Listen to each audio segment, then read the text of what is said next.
Hello दोस्तों, मैं काजल आपका वेलकम करती हूँ सच्ची कही बातें पर। और उम्मीद करती हूँ कि आपको हमारी कहानियाँ ज़रूर पसंद आती होंगी। तो आज हम एक ऐसी कहानी लेकर आए हैं जो आपके दिलों को छू जाएगी। तो इसे एंड तक ज़रूर सुने और कमेंट बॉक्स में हमें ज़रूर बताएं कि आपको हमारी कहानी कैसी लगी। रीमा बहू, अब तो चाय बना के पिला दो। शाम के 5 बज गए हैं और अभी तक चाय का कोई नामो निशान नहीं है। अभी ला रही हूँ मम्मी जी। थोड़ी देर बाद रीमा चाय लेकर अपनी सास के कमरे में आ गई। उसके आते ही सासू माँ बोल पड़ी, बहू क्या बात है? आजकल मैं देख रही हूँ कि तेरा काम में जी नहीं लगता, बहुत ढीली हो गई है। कोई बात है तो बता दे मुझे। नहीं मम्मी जी, ऐसी तो कोई बात नहीं है, मैं तो सारे काम समय पर ही कर देती हूँ। नहीं बहू, मैं देख रही हूँ कि तड़के भी तूने नाश्ता बनाने में कितनी देर कर दी। तब तक मैं नहा धोकर आई, तब तक रसोई में कोई हलचल नहीं थी। मन्ने भी लगे कि तेरा मन काम में जी नहीं लगता। तेरे मायके में सब ठीक तो है ना?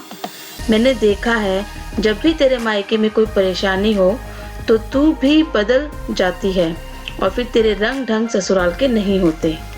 ये आप क्या कह रही हो मम्मी जी? मेरे घर तो सब ठीक है, लेकिन आप अपनी आदतों को कब बदलोगे? क्या मतलब है तेरा रीमा बहू? क्या कर दिया मैंने? मम्मी जी, 2 दिन पहले पड़ोस में क्या कह रहे थे कि मैं कोई काम नहीं करती, आपके सारे काम करने पड़ते हैं। बच्चों को आपके पास छोड़कर ये तो टेलीविजन में कसौटी नाटक देखती रहती है। नहीं, मैंने तो किसी से ऐसा कुछ नहीं कहा। रुको, मैं अभी आई।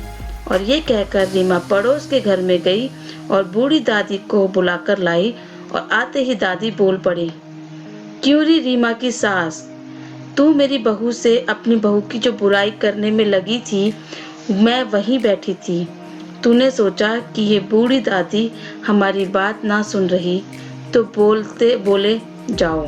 लेकिन एक बात सुन, तुम जैसी औरतें जो दूसरे के घर जाकर अपनी बहुओं की बुराई करती हो, तो जब तुम्हारी बहू को पता चल जाए कि हमारी सास हमारी बुराई कर रही हो तो तुम्हारी इज्जत क्यों करेगी?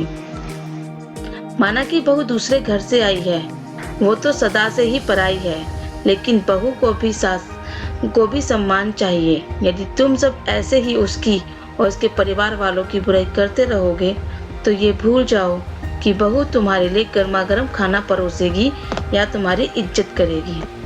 ताली हमेशा दोनों हाथों से बजती है। तो देख लो तुम अपने लिए कैसा व्यवहार चाहती हो, यह तुम पर निर्भर करता है। और बूढ़ी दादी बोले जा रही थी तो रीमा की सास की गर्दन शर्म से झुक गई थी। उन्हें भी अपनी गलती का एहसास हो गया। तो दोस्तों, कैसी लगी आपको हमारी कहानी? कि आपको भी हमारे घर में होने वाली ये छोटी सी बात कैसी लगती? ये छोटी छोटी बातें ही हैं जो आगे चलकर पहाड़ बन जाती हैं। तो हम उम्मीद करते हैं कि आप भी अपने आसपास ऐसा होने से रोकें। और अगर आपको हमारी कहानी अच्छी लगी हो तो इसे कमेंट बॉक्स में हमें ज़रूर बताएं।